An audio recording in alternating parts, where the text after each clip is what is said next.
Constraint here is in the bottleneck for growth for our industry is really in the lack of Singaporeans.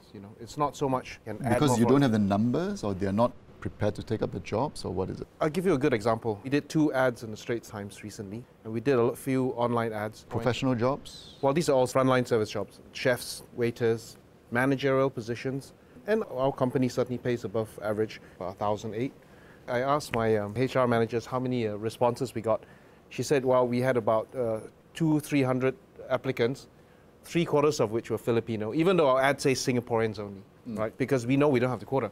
The fact here is you had maybe 30 or 40 Singaporeans, half of which didn't turn up for the interview. Oh. And I think from that exercise, which cost us probably about 10 to 12,000, we recruited maybe 4 Singaporeans. So, it just gives you an idea of how difficult it is to recruit Singaporeans. So really, the bottleneck for that is not so much whether or not we get more foreign workers. We just can't get Singaporeans. And given the quota system in place in Singapore, if you don't get Singaporeans, you don't get anyone, period. For you to expect a Singaporean to come in to work for 1,800, look at his commitments, his family commitments, so forth, after all the deduction, his take-home salary will only 1,413. So I think when you're looking at Singaporeans, first thing we have to look at their salary. You cannot peg the salary to a foreign selling 1.8. One of the big issues we face is salary is being compressed because of cheap foreign workers. To label all of it as cheap foreign labour is not quite accurate, because when you hire a foreigner, nowadays especially, the levies are really high. You also have to buy, security bond, you have to pay for their medical and this and that. So to hire a foreigner to do that particular job, whether it's a chef, whether it's front of house, is not cheap. It's not actually, it's not costing us 1,008, for instance. It costs more than Singapore. No. Yeah. What I'm trying to say is the cheap labour force coming in is actually compressing the wage. If I may add, you are not able to bring in anyone on S-Pass below a certain wage level. We also look at qualifications. We look at experience. Age will be one proxy. Then if you're going to bring someone in on S-Pass, apart from the quota that you need to fulfill, you also need to have higher level wages. Same for employment pass. There's also a tiered system where we expect at least a minimum amount of salary, exactly for the reasons you cited. We don't want foreigners themselves to be depressing their wages. As Michelle pointed out, it's actually also not cheap, which is why companies should have a strong local core, because it makes a lot more sense.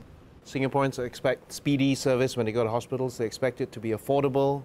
They expect it to see a Singaporean at the front desk, and that person at the front desk wants to be paid, a good wage. There's a disconnect there because the person doesn't want to pay for the service at the level that will support the person sitting behind the desk.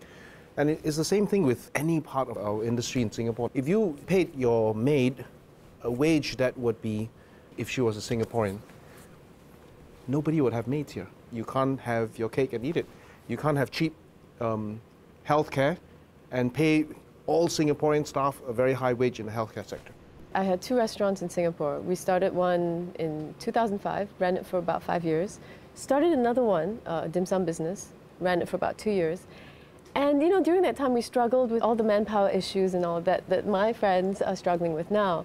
And it came to a point where we just had to say, enough's enough. The quota system really didn't work for us. So we couldn't hire enough foreigners because we didn't have the quota to do it. We couldn't get Singaporeans because the businesses were too unhip, uncool, it was so boring, it's too small. And they just didn't want to do those jobs. So we moved our businesses to Japan. We closed everything here, opened in Japan. And to be honest, it's been wonderful working with the Japanese. They are motivated, they're committed. Kitchen staff are committed to doing the best that they can. The front of house are happy with their jobs. They just want to do the best. And I've had the same team for 5 years, which is unusual in a business like this. High turnover, but nope, in Japan it's great. We now have 3 in Japan. And 5 years in our industry is practically long service award. And they're proud. They're proud to be doing this job. They're proud to be doing, serving the customers the best that they can. And it just wasn't my experience that staff we could get here had that same attitude.